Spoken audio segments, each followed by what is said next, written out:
Well, I wrote an intro just for this episode. Wow. All right, so are you ready? It goes like this. Yes. In the Choose Your Own Adventure series, the readers are represented by two separate yet equally important groups. The people who are unafraid of adventure, and the big babies who have to bookmark like every page and run away from danger but are still eaten by a shark or something. These are their stories. Chunk chunk!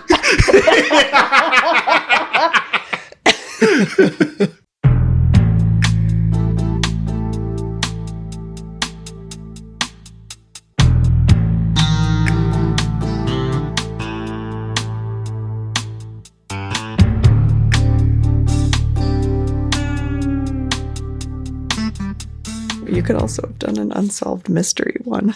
Oh, yeah, with Robert Stack? Yes. If you know the name of...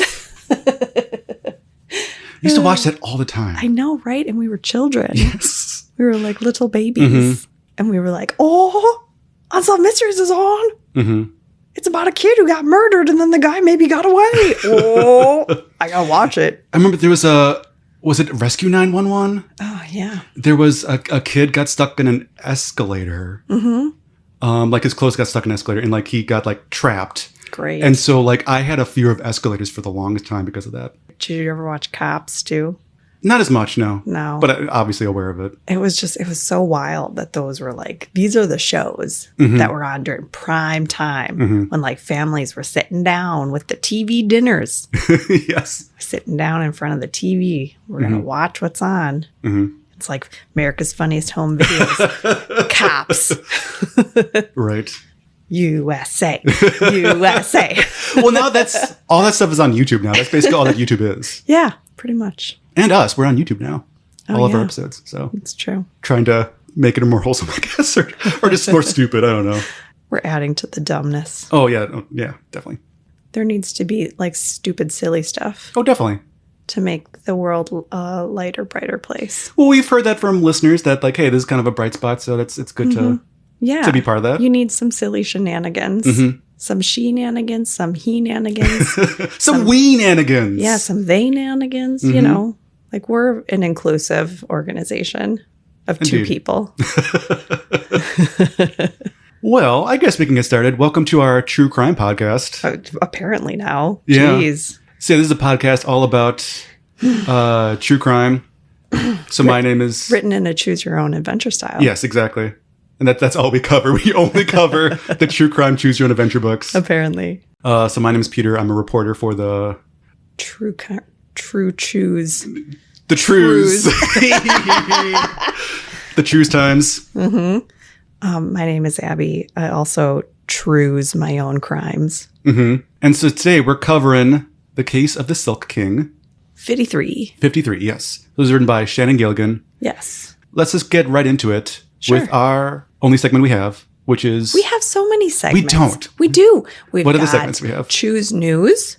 which we haven't done in forever. We do it like 1 out of every 5 to 10 times. So that's a thing. Okay. We've got that one. What else? We've got banter.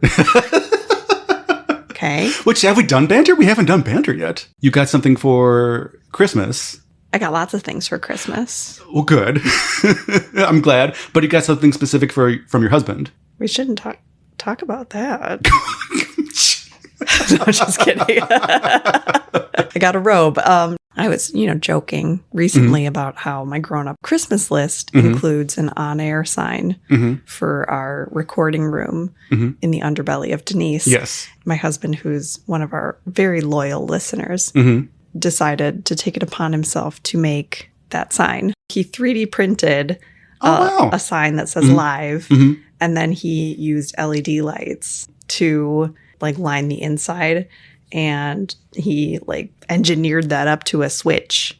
That is really cool. That when you throw the switch, it turns that light on. He's an engineer. I don't know. He probably could do technical talk about It's magic. It's science, math magic. I'm very excited about it. Once I nail that sucker up, we're going to just be going over there like light switch rave. Boing, boing, boing, boing, boing, boing, boing. For this little sign. I also got a soda stream, which everyone knows how much Peter loves when I crack open a can of sparkling water in the middle of an episode and take a long drink on mic. And then I have to cut around it. Yeah. But now I don't even have to crack open a can. I just have a bottle. And that's annoying. But also what's also annoying is when you don't have anything to drink and you're just like... the whole time, too. Yeah. I think like the last two, you didn't have anything to drink and you were just like this. Well, it's cold season for children around our area. And so... Baby, there's colds outside. And inside. And all around me. So banter off. Banter mode deactivated. Let's just get into this book with Choose Your Own Summary. One of our many segments. Apparently. So, Abby, you're going to describe this book in 6 seconds or less. But you get to choose how you want to do it.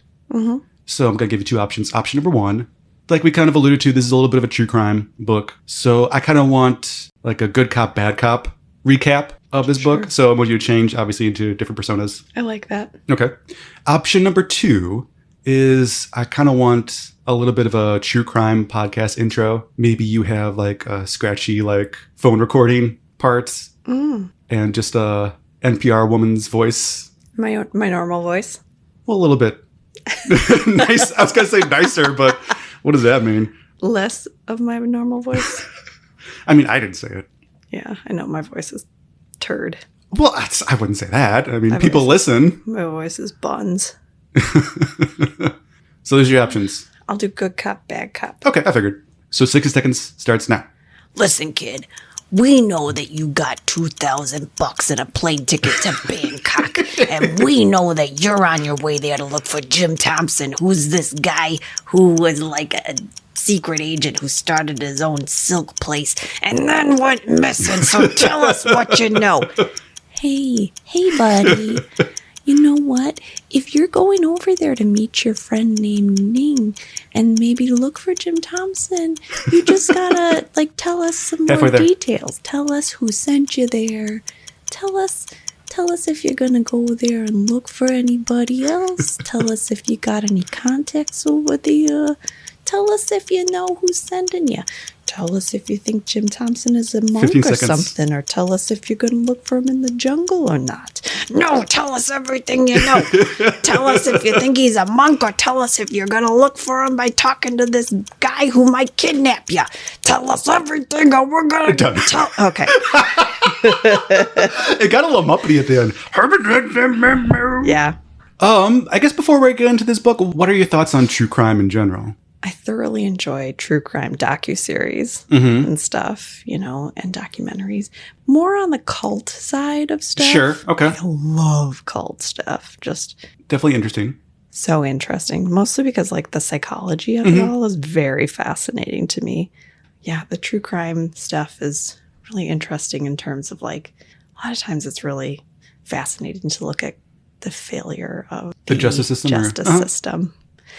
We live in Wisconsin. We have a lot of serial killer people and murder stuff that's kind of started or linked to Wisconsin, specifically Jeffrey Dahmer. We have a lot of we have a lot of baggage in this area, but Jeffrey Dahmer was a case where there's a lot of... There were clues. Yeah, huge, not even clues, just gigantic blaring red warning signs that were given to the police by specifically people of color, and the police just completely failed. They ignored people giving them very huge warnings. It's really interesting for me to see, and especially because one of my kids is really interested into going into being a lawyer. Sure. We've been talking a lot about the failures of the law and what can lawyers do themselves to kind of try to help make sure those failures are not quite so horrible and blatant, and pinpointing people who are, over-policed as it is. I guess that's my take on it. Sure. I'm usually not a true crime person. No. If it's historical, I think it's interesting. But if it's modern, I find it either perhaps exploitative. Yeah. It can be. I mean, sometimes it is raising awareness, and it can be empowering like that. But sometimes it can be exploitative as well. There's really fascinating cases, the Golden State Killer. Oh, sure. Mm-hmm. You know, where, you know, they finally found this person because of amateur sleuths. But there's also cases where it's like, you know, you're potentially like harming people who have already been done tremendous harm. Right. So, or pointing fingers at where police have already eliminated suspects. Yeah. Right. So mixed bag. Yeah. So yeah, the reason we brought it up is because this is a true crime book. Very much so. And it's not even a pretend true crime book. Exactly, yes. So I didn't know that going in. No, me neither.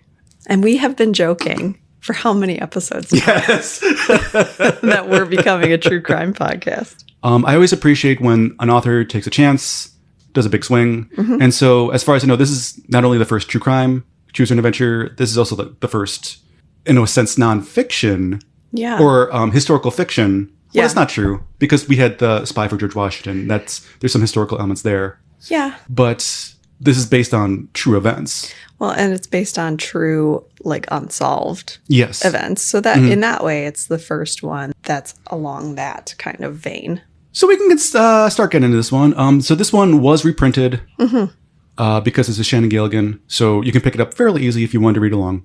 For sure. I'm reading the reprint. You're reading the original. Oh, gee. So it starts off with the author's note. So it's going to explain facts about the case. And then it says that all these things happened. What happened after this is going to be fiction. So setting the bar for kids. And kind of like at the end of a movie, when in the credits, it's like, oh, any relation to persons living or dead or to any actual occurrences is coincidental. Exactly. So mine starts by saying it's March 26, 1982. Pling. Is that how yours starts? No, mine does not have that at all. Oh, really? Nope. How does yours start? Pling. You look up. Oh, pling? Pling. Oh, I thought that was like our books match noise. No, that's what mine says. Pling. Okay. You look up as the screen door snaps. It's Sam, your secretary, carrying several pieces of mail. That is interesting. Mine goes a little bit further. So, again, mine starts, it's March 26th, 1982. So you sit at your desk reading the morning papers. You keep up with the news. You find current events fascinating. You note that Ronald Reagan has made a strong statement about the recent Russian offensive in Afghanistan. Got nothing. Wow. Okay. I wonder why that was brought up. I do not know. Because obviously, like, the Afghanistan conflict creates, other problems. It has nothing to do with this book. It has nothing to do with this book. Yeah, and it's not even in your book. Wow. It's not at all. Okay, so I wonder why she brought it in. Okay, that's interesting. So then, you browse an article about the disappearance of the Silk King, the 15th anniversary of the disappearance of the Silk King. And then it goes, plink. That's very odd that mine starts that way. So then we're probably the same from there. Okay. You look up, the screen door snaps. It's Sam, your secretary. Love that you have a secretary. Yeah, right? Because you're a child. You're the secretary. Yeah. It feels very Encyclopedia Brownish. Right. But I don't know why you would have a secretary. I guess he technically had a secretary, right? There was a girl that was kind of his secretary / bodyguard. I don't remember her name. I don't either. Is it just like your friend who you kind of aren't that friendly with? And you're just like, I don't know. They just kind of hang around a lot. Yes. I mean, if they're going to be here, might as well give them something to do. So you are the same protagonist from Urasenke. Yes. Yeah, which is odd because you're in that one, you're clearly a boy from the illustrations. Okay. And in this one, you're clearly a female from the illustrations. You're clearly interesting. Girl. Mine, again, I'm doing the re-release. So mine are just, I don't think there's any pictures of you, the reader, at all. So yeah, I mean, it clearly you are the same kid. But yeah, I was very confused because it's like, you're clearly the same kid because it's like, it's been almost a year and a half since you solved the case of the missing tea bowl and uncovered a Japanese mafia ring. And I even grabbed the book. Okay. Because I was like, you're not the same kid. And I'm looking at the pictures and I'm like, interesting, yeah. Did you transition? I think that's cool. That's great. Alternate universe you. Or, like I said, transitioned. Cool. Yeah. You saw this big case, but nothing else has been on your docket. Your last big case was finding a lost cat. Yeah. And it's a good thing that you are not independent because you would have just had no money for a year and a half. And you're supporting a secretary, right? You're paying a secretary. Right. Potentially. Do you give them health care? Right. Exactly. I hope so. And benefits. right? Time off? Pay into Social Security. Mm-hmm. Actually, a retirement plan? How old is your secretary? Because this could be, there's child labor laws to think about. This is America. Okay. But anyway, inside the envelope are 2 $1,000 bills, a plane ticket, and a newspaper article. Yeah. There actually were $1,000 bills. I didn't even know that. I didn't either. Grover Cleveland was on them. Yeah, I said I was reading this with Arthur, my son, and I was like, "Oh, there's $1,000 bills." I'm like, "That's not real." And he goes, "Just because you've never seen one doesn't mean it's not real." And I was like, "Are you saying that I'm poor?" You're saying I deserve to be rich. I deserve to be rich. My name is Abby. I'm a librarian. But I would think, hey, because these were like discontinued in the 1940s, the $1,000 bills. Wow. And I would think, hey, that's too much money to be walking around with now. Yeah. Let alone back in the day. I'm sure it was like for banks because there wasn't, Wait, so they were discontinued in the 40s? Mm-hmm. But someone gave them to you in they're still 86? Yes, 82? but they're still technically legal tender. So you still could technically, like a $2 Are they bill. worth more now, even Probably because yes, because they're of discontinued? Mm-hmm. Like a $2 bill. You can still pay with a $2 bill, technically. I'm spending too much time thinking about this. Why would you pay with it if it's worth more than... I don't know. Peter and I are just revealing how poor we are. Sponsor me! So anyway, this article talks about Jim Thompson. Mm-hmm. And so, Jim Thompson was a real person. So Jim Thompson was a member of the OSS during World War II, which turns into the CIA later on. It's what did they say it as? Operation Special Services or something? Something like that. In the 1950s, then he goes to Thailand and starts a silk business. He's kind of credited as single-handedly reviving that industry. Oh, cool. So very important person during that time in that area. And then he just disappears one day out of the blue. Mm-hmm. And so you're going to later interview people and they'll give you facts about what actually happened that day. And they're all true. Yeah, it's pretty wild. And so I was telling my wife about this part and about the setup. And she said, oh, that's really interesting and really fascinating setup for a Choose Your Own Adventure book. It is. It's really cool. And it's, like you said, it's kind of like The Spy for George Washington, where it starts like, with kind of like a similar... Mm-hmm. And so he disappears and there's never any kidnapping letter. A body's never found. Mm-hmm. He's never contacts anybody. This is in the book, but through Wikipedia, I found out that his sister was murdered 6 months prior. Ooh. And that was never solved. So that's another little wrinkle. Wild.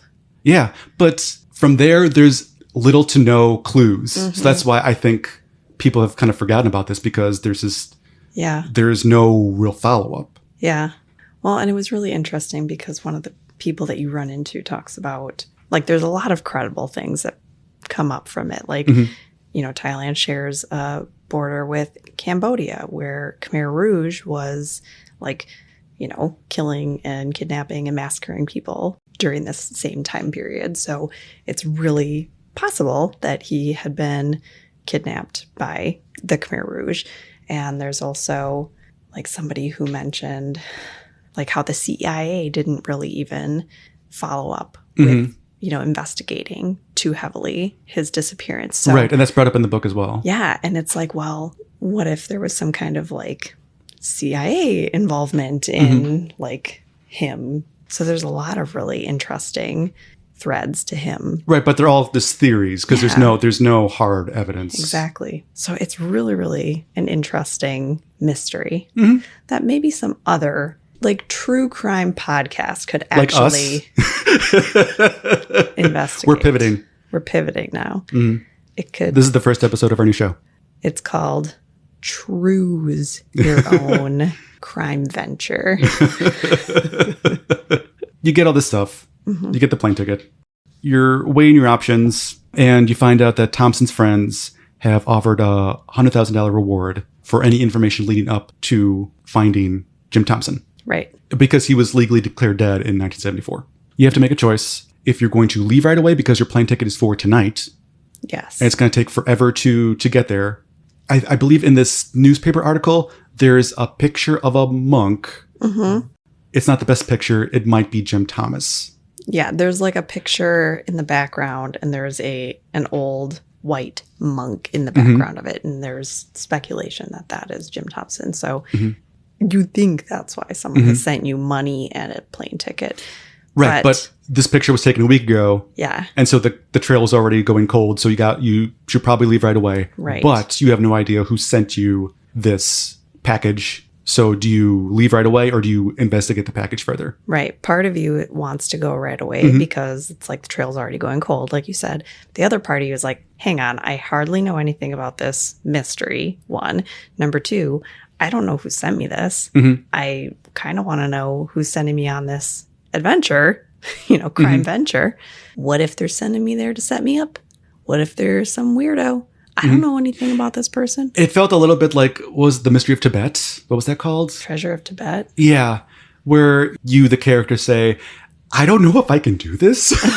Why are you picking me? Right. It seems very odd. I'm a kid. I just have PBJ for my lunch. Anyway, what did you do right away? Did you go off on the plane, or did you investigate further? What do you think I did? I went to Bangkok. Okay, yeah, me too. I went on the plane right away too. Good. And it wasn't necessarily because of the need for adventure. Because you didn't want to talk to somebody? No, it was more the need of like, I don't want to deal with having to change flights. That sounds awful. Because the plane ticket is for tonight. It's like, oh, I got to go. I don't want to deal with international travel. No, it's a straight shot there. You don't have any layover. You don't have any you don't want to have well, in 82 as well. Bag? Oh, because in 82, they probably had to like stop and refuel. I'm guessing. Yeah. I was like, I don't want to deal with that. I just want to. So that was the reason I went. Oh my God. So yeah, we're both going to Bangkok. Oh, Peter. I mean, would you though? Would you want to deal with 1980s travel? That sounds awful. It sounds awful now. Peter. There's no Expedia. There's no Travelocity. Peter's like, somebody's already sending me. I get a free vacation. Of course I'm going to go. Okay, so yes, we both went to Bangkok. One night in Bangkok makes a heart man tremble. We get to Thailand, and then we see our friend Ning. Yes. She was an exchange student. Yes. So that's how we know her. Yeah, reunited. Feels so good. Reunited. And then so Ning gives you a choice. She's going out to Cameron Highlands. Yes. To visit some friends. And that's... Which is the place where he was when he disappeared. He was last seen. Yes. Yeah. So you can tag along with Ning.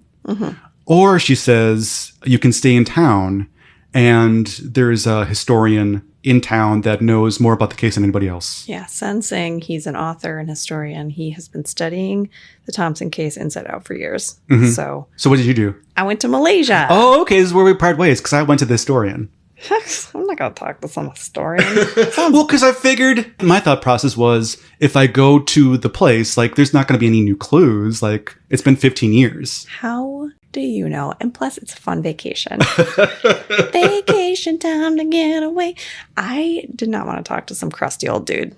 Well, it seems like the better choice. Looking back. Obviously. So do you want to go first? Sure. I think mine will be short. So I was like, heck yeah, I want to go to Malaysia. I want to hang out with my friend and party. So I went with Ning. We went to Malaysia. So she's telling me some stuff. We go to meet this guy named Reginald Kay. He's a retired major in the British Army. And he's like, oh, I happened to be here on that Easter weekend back in 67 when he went missing. So he's like talking to us, telling us like, hey, we did this whole search of the area. Right. I'll tell you about it. And it was like the biggest search in Thailand at the time. Yeah. He's like, I'll tell you all about it. Show you the area of the jungle that we covered. I'll tell you about it tomorrow. Meet me at breakfast. So after dinner, you go to sleep. You are sleeping and you have a dream that there's this big Victorian house in the jungle. Okay. And you hear this creak, creak, creak, creak, like rocking sound. And you look inside and your grandmother is in a rocking chair. What does this have to do with anything? I don't know. Okay. She's like, I'm so glad you've come. I've been waiting for you. I have to tell you about Jim Thompson. You're in the wrong place. He's near the river, not the mountains. What? What does your grandma have to do with this? You're like, what, Grandma? What? And she's like, The river. That's what I said. Listen to me. What the heck's wrong with you? and you're like, what river? And then she just I've watched a lot of unsolved mysteries. Yeah, she's like, I've been watching Fox News. No. I'm just kidding. So then she just stands up and walks out of the room. And you're like, Grandma, wait, what river? And then you just like sit up and you're awake.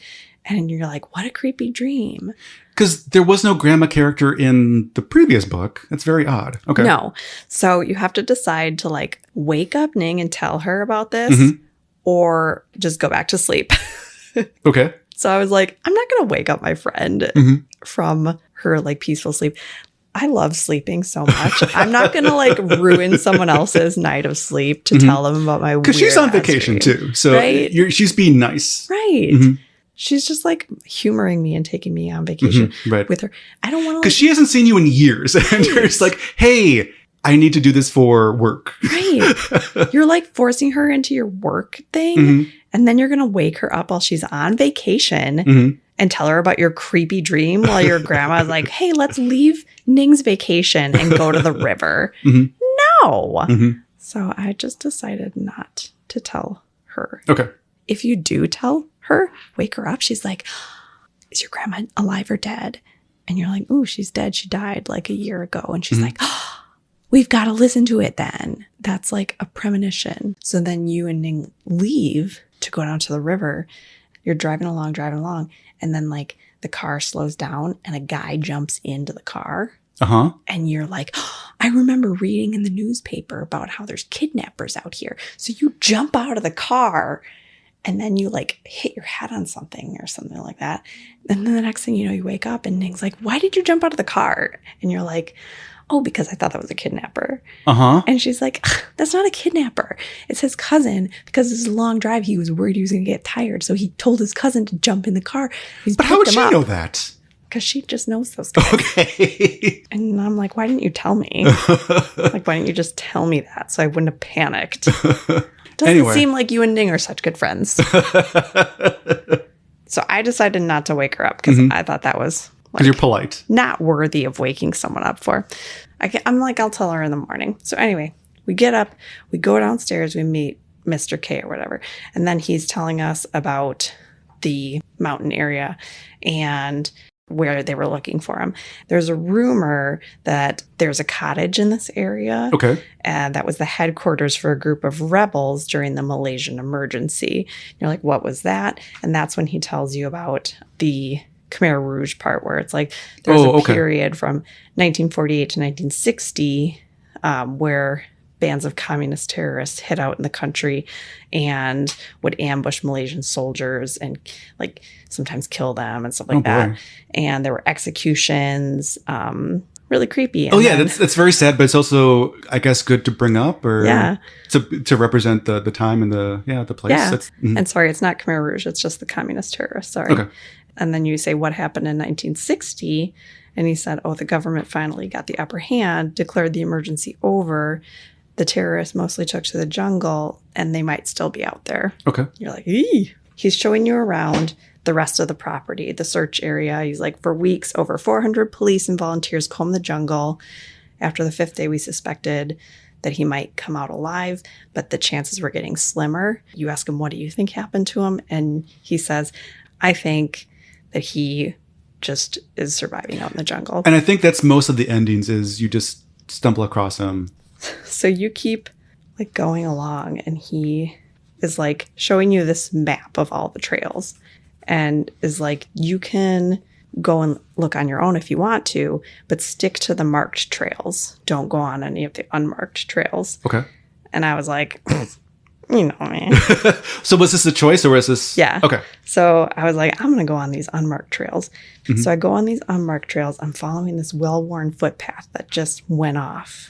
Maybe he went down one of these like well-trod paths, right? You got your trail mix ready? I'm like walking along and I smell smoke. And I'm like, maybe maybe there's a person over here. So I go towards this smoke smell and I'm sniffing it out. And I go into this area and in front of me, there's a cooking fire and there's ashes and they're still warm. So at one end of this clearing though, I see vines and there's moss and they're hanging over a cave. Mm-hmm. And I was like, ooh, should I look inside? Or should I find a little hidey hole and like hide and watch to see who comes into the clearing? Mm-hmm. I was like, no, I'm going to look inside the cave. In the back, there's like this big tarp and I lift it up and underneath, machine guns. It says machine guns, you gasp. So perfect. That was an accurate response. Yeah, exactly. Yo, I sprint out of there so fast. I turn and run wildly out of the cave like Kevin in Home Alone, like, ah! With your Muppet arms. Exactly. I run as fast as I can into town. I burst through the front door of the police station and I go, I found a hideout in the jungle. The 2 police officers who are sitting at their desk just stare at you. And then the one police officer literally falls backwards out of his chair. Because he was in the middle of taking a drink for a spit take. Uh-huh. And then, you found a what? They follow you back there. All these Malaysian police officers are like surrounding the clearing. Mm-hmm. And all of a sudden there's footsteps that are coming into the area. And oh my gosh, this like dirty guy walks in. It is the leader of a horrible terrorist gang. You and Ning go to Kuala Lumpur. And the Prime Minister presents you with the highest award given to foreigners and grants you honorary Malaysian citizenship. Boing. But somehow the search for Jim Thompson gets lost in the shuffle. All right. So, I mean, I still did something cool. I mean, what are the odds, Abby? You actually stumble across the... I didn't find the guy, but I did something cool. You found a guy. I found a guy. Mm-hmm. What about you? That was a good run. My run isn't as good. So I go to this story. Did you do that one? Yeah. Okay. He tells me all the circumstances of the case. Jim Thompson was hanging out with some friends over like an Easter weekend. Mm-hmm. He says, hey, I'm going for a walk. And he just never returns. This historian is telling me all this stuff. It's all basically just facts of the case that basically everybody knows. Mm-hmm. And then all of a sudden, I get drugged. Yeah, you, like, everything starts to go wibbly wobbly. Uh-huh. So you're yeah. like, Mr. Singh, I don't feel so good. Boom. The historian drugs a kid. Yep. You get drugged a lot in these books, Peter. You make choices that lead you. And so the historian says, hey, I've been working on this case for 15 years. I'm going to be the one that finds. I'm not going to let some upstart come in here and take it out from under me. Right. I'm going to drug this child. And that was never really like a problem. Like I would have shared it with you. But there's very little information that I actually know. Right. I have a hunch. That's really all I have. Like, he didn't even talk to you long enough to figure out what you knew. He was just like, I am going to give you something to mess you up. Yeah, like, so you're captured by this historian. It's very odd. It doesn't even tell you, like, how he drugged you either. Because, like, he's okay, but he didn't, like, inject you with anything. Did he give I think were you drinking? Drink? I think you were drinking something. Were you? I don't remember. It doesn't really matter. I don't remember either. You're in this small room, tied up, for a couple days, and then all of a sudden one of his servants cuts your bonds. Yeah. And you're freed. So do you escape right away or do you wait a little bit? I think I'm going to wait a little bit. Yeah, because you can run immediately. Mm-hmm. If you run immediately, you get shot.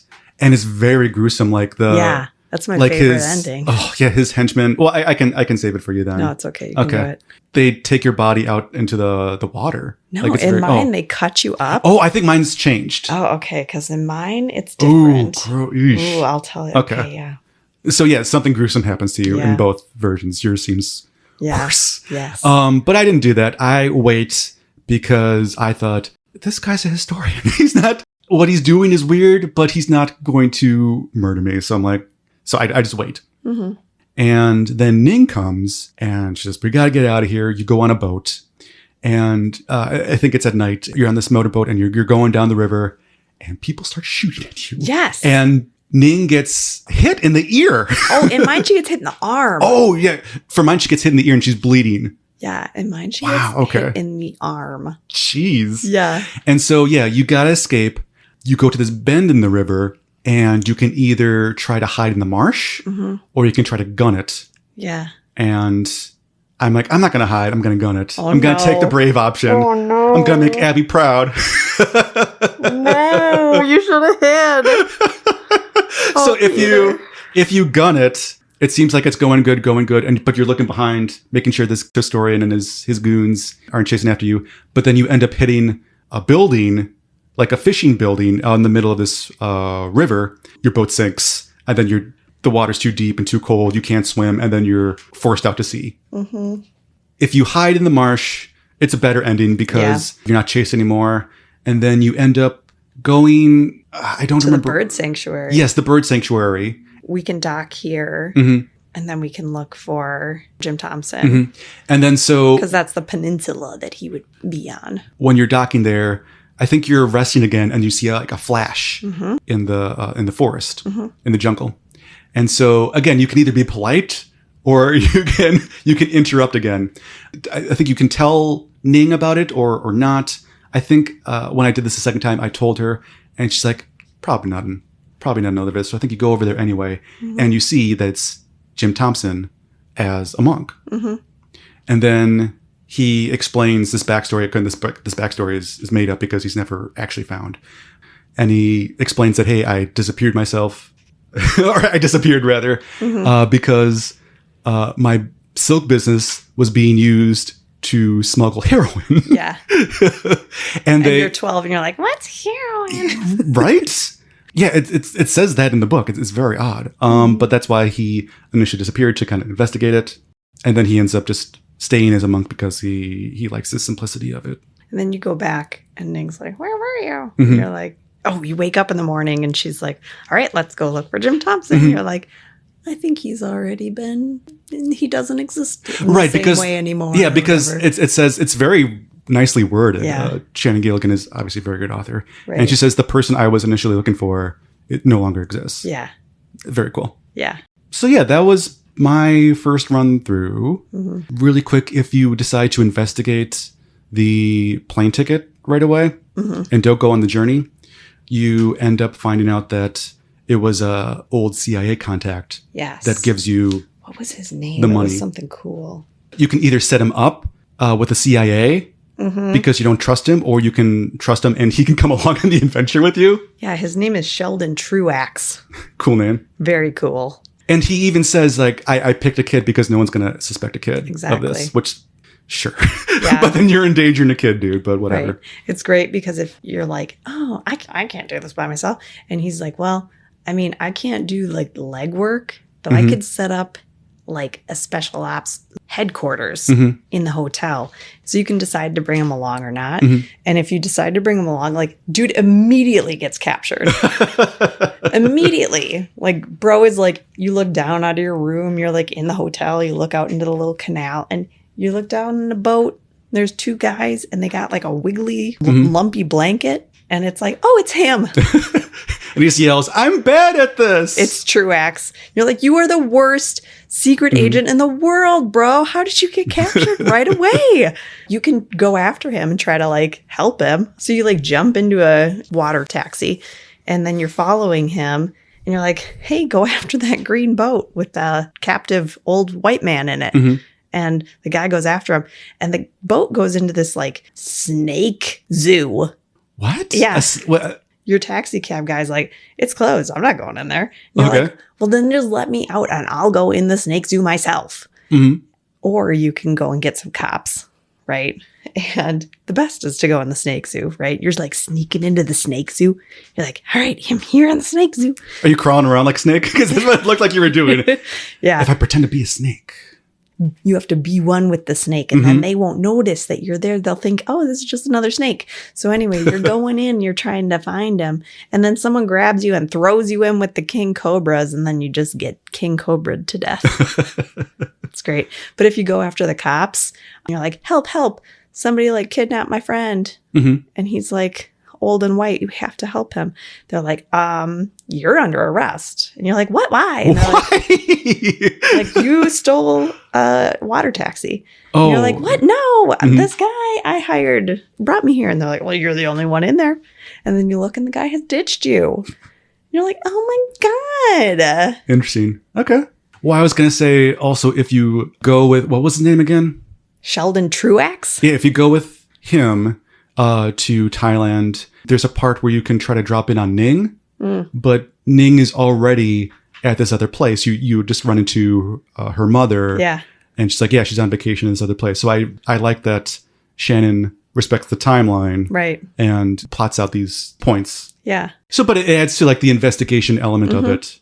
So I like that. My favorite thing, though, is if you decide to call the CIA on Sheldon instead of going to meet him, they're like, hey, we will like go to the location where you're going to meet him and we're going to blend in. Right.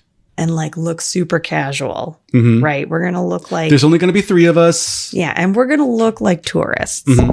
Look at these guys. Do they look like tourists? They're wearing suits. They have on aviator sunglasses. I've never seen somebody who looks more like a cop in my life. They look very Matrixy, but like nerds. Yeah. Nobody is blending in. None of them look like a tourist. If you want to look like a tourist anywhere, you got to look like you're from the Midwest. Fanny packs. Yeah. Got to be wearing shorts. Got to be wearing dad shoes. Got to be wearing socks that come up. I was going to say, at least to the bottom of your calf. That's what I'm wearing right now. Got to be wearing a Packers t-shirt. Okay. You got to have a little bit of a beer belly. All right. And you need a beard. Without a beard, mustache, screams cop. Okay. That's all I'm saying. But anyway, they end up capturing Sheldon. Yeah. And then they're like, hey, thanks for your help. And they ditch you. And then you phone back later. They say, oh, we can't say anything. This is a matter of national security. Right. And then you say, well, what about the old man? And they're like, what old man? Yeah, exactly. And then they hang up, basically. What old man? Did you have a favorite ending? You kind of alluded to it. But if you want to. I did. Well, we were talking about how if you, in yours where you're with Sang and he drugs you and then you have the servant cut you free, you can, wait there. Because he says, he's cutting you free. You can wait there. Or you can escape. Or you can escape right away, like run away. If you run away, as soon as your feet are free, you like kick the servant in the knee and dash off. And then a shot rings out. You get shot in the back. You get shot. It hits you in the neck. Oof. And Singh has just enough time to drag your body into the bushes before a worried neighbor comes to the front gate. And he's like, it was just an intruder. Yes, I got that too. Yes. Right? He's like, I didn't shoot him. I just shot in the air and he ran away. And so then it says the next day your body is driven down to Mr. Singh's beach house in boxes. Ooh. 2 of Mr. Singh's henchmen feed you piece by piece to sharks in the Gulf of Thailand. It's no coincidence that the title of Sen Singh's next mystery is The Unwanted Body. Yeah, I have most of that in the re-release. I have most of that. I don't think it's as graphic though. Oh, and you showed me the picture. Yeesh. Yeah. That is grim. Even for the series, that's grim. Oh, I love it. But yeah, the picture shows them like hurling pieces of you from like these little woven baskets into a sea of sharks. It's just like rolling around, having a shark party in your body. A sharky. Yikes. All right. Well, that was Case of the Silk King. There's a lot we didn't get to, but yeah. I think that's okay. What'd you think of this one? I thought this one was pretty interesting, and I think it like fits well with it being an unsolved mystery in that you can't do a lot to actually find Jim Thompson because he is, as we know, unfound. Yes. So it's really difficult to find him. I only found him in that one branch. Sure. I think I found him in another one. There's like a flood. You help him get out, and then you realize that you saved him, basically. Oh, okay. Yeah.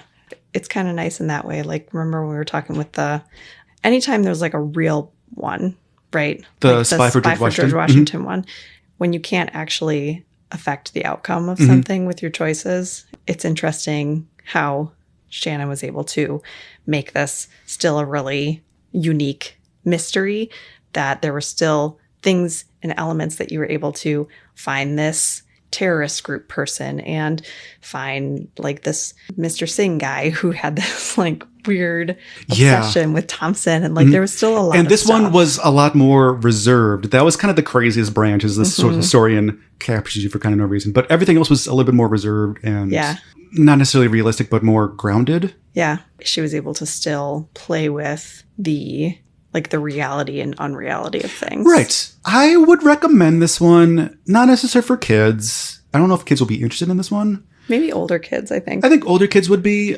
This one necessarily wasn't for me.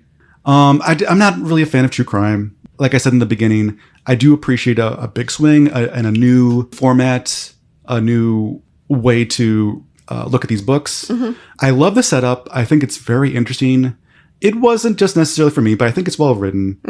And I think, and like I said, I like that it's grounded and there's not these crazy tangents. Yeah. That makes it slightly less fun. But again, this is a true story, so we need to kind of respect the reality. Well, and that the timelines didn't negate each other was good. We've complained about that. Right. And sometimes authors use that in ways that are really kooky and awesome, but a lot of the times it works poorly. So it was good to see that this one, all of the choices that you make were very static. They didn't negate each other in any way. Yeah, so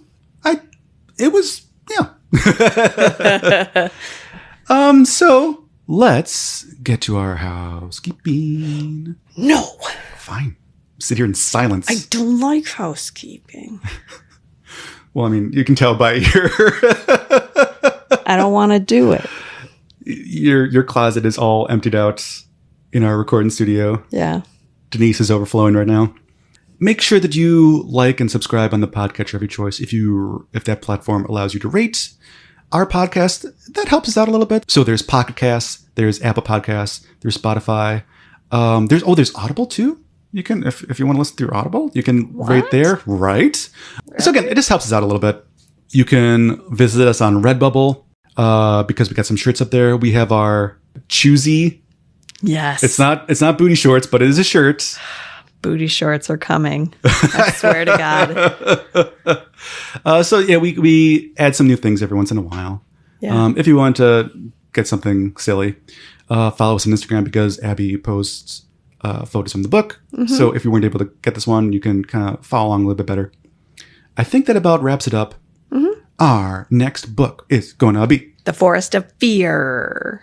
I was looking ahead, and that's one we're going to have to make funny because it's not going to be good. The Forest of Fear. My name is Peter. I'm a librarian. My name is Abby. I'm also a librarian. And this has been, what did we change our name to? This has been whatever we called it. Time for Crime. Hey, okay, I like that. We'll see you next time. Bye. Wait. We'll see you next crime. Bye.